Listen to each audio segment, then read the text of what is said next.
ये जो सुरंग आप देख रहे हैं वह कोई मामूली सुरंग नहीं बल्कि समुद्र के नीचे से गुजरने वाली दुनिया की सबसे बड़ी सुरंग है। समुद्र तल से भी 250 फुट नीचे बनी 50 किलोमीटर की ये सुरंग दुनिया का वो प्रोजेक्ट है जिसे एक अजूबा कहा जाता है। इसकी सबसे बड़ी वजह इसकी कंस्ट्रक्शन है। 13,000 कर्मचारियों के साथ इतना मुश्किल से काम करना और जमीन के ऐसे हिस्सों की खुदाई करना जिसके ऊपर से पूरे समुद्र का वजन पड़ रहा हो। एक छोटी सी भी गलती इस सुरंग को पानी से भरकर इंसान व मशीन दोनों को हमेशा के लिए दफन कर सकती है, वह भी कुछ ही सेकंड में। करीब 13,000 साल पहले जब आखिरी आइस एज खत्म हो रही थी तो उसने आज के इंग्लैंड व यूरोप को एक दूसरे से अलग कर दिया। इसके पृथक्करण से बना समुद्र का ये हिस्सा जिसे इंग्लिश चैनल कहा जाता है।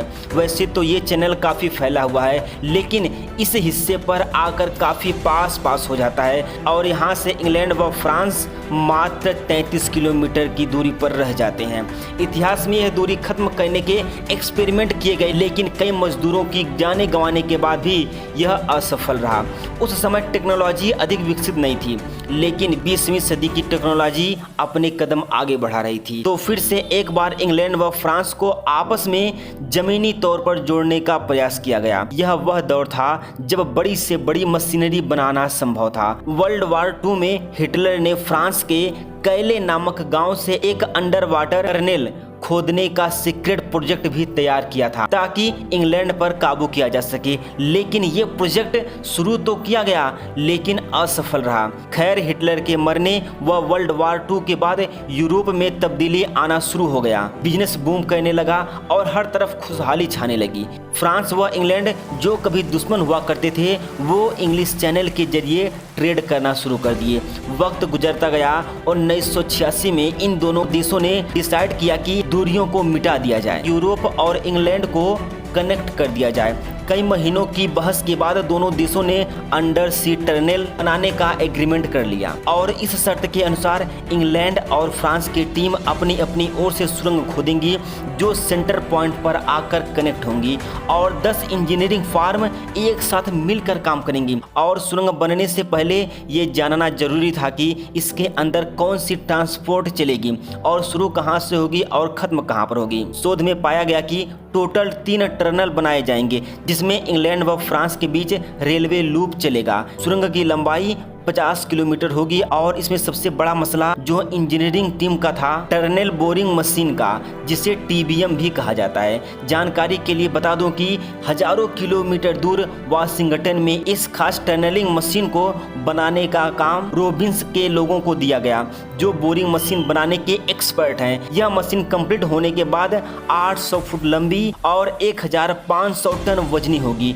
इसका डायमीटर 50 फुट होगा जिसके आगे टंगस्टन कार्बाइड के तेज धार वाले ब्लेड लगे होंगे।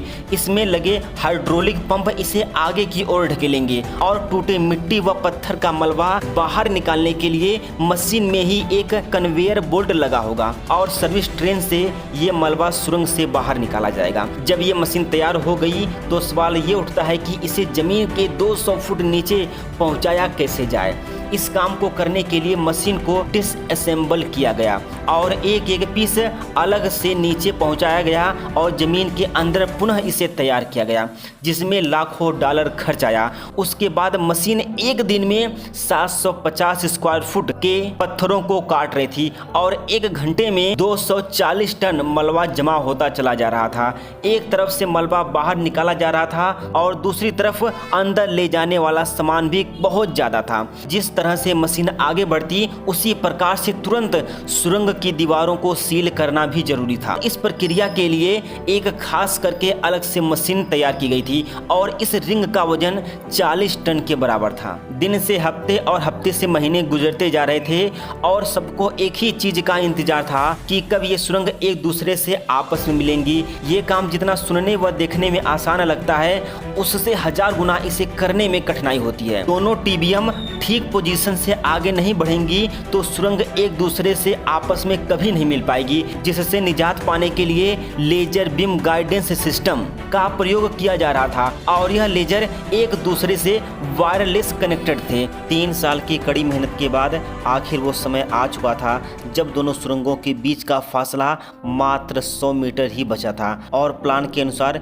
एक स्टील रॉड भेजी गई तो पता चला कि दोनों सुरंगों की पोजीशन सेम है, बस इनमें 10 इंच का अंतर है। इंजीनियर का सबसे बड़ा मसला था कि दोनों टीबीएम में से एक को सुसाइड कराना, क्योंकि दोनों तरफ से 2 फुट की मोटी मजबूत परत लग चुकी थी, जिससे कि सुरंग 50 फुट से घटकर अब 46 फुट ही रह गई थी। इंजीनियर द्वारा हल निकाला गया कि 100 मीटर दूरी से ही एक टीबीएम की दिशा को घुमा दिया जाए और कई 100 फुट नीचे ले जाने के बाद इसे वहीं पर छोड़ दिया जाए। आखिर ऐसा ही किया गया और फ्रांस की टीबीएम आगे बढ़कर दूसरी सुरंग से जा मिली और फ्रांस टीबीएम को डिसअसेंबल करके बाहर निकाल लिया गया। अब आप सोच रहे होंगे कि डिसअसेंबल तो इंग्लैंड के टीबीएम को भी किया जा सकता था, लेकिन इसे दफन क्यों किया गया? क्योंकि इस बोरिंग मशीन को डिसअसेंबल करने में जितना खर्च आ रहा था उससे कम खर्च में दूसरी टीबीएम बन जाती। सुरंग की आखिरी लेयर को जैक हैमर से तोड़ा गया और मीडिया इवेंट के लिए एक दूसरे से फ्लैग एक्सचेंज किया गया। मित्रों, हजारों साल पहले ग्लेशियर की वजह से जुदा होने के बाद फाइनली अब इंग्लैंड व फ्रांस जुड़ चुके थे, जो एक खुद में एक करिश्मा था। फिर 6 मई 1994 में फाइनली इस सुरंग को ओपन कर दिया गया। इसमें कुल खर्च आज की डेट में देखा जाए तो 1190 अरब रुपए भारतीय मुद्रा में बनते हैं और इसमें लगभग हर रोज 60,000 यात्री आवागमन करते हैं। बस आज के लिए इतना ही, अब मिलते हैं अगली वीडियो में।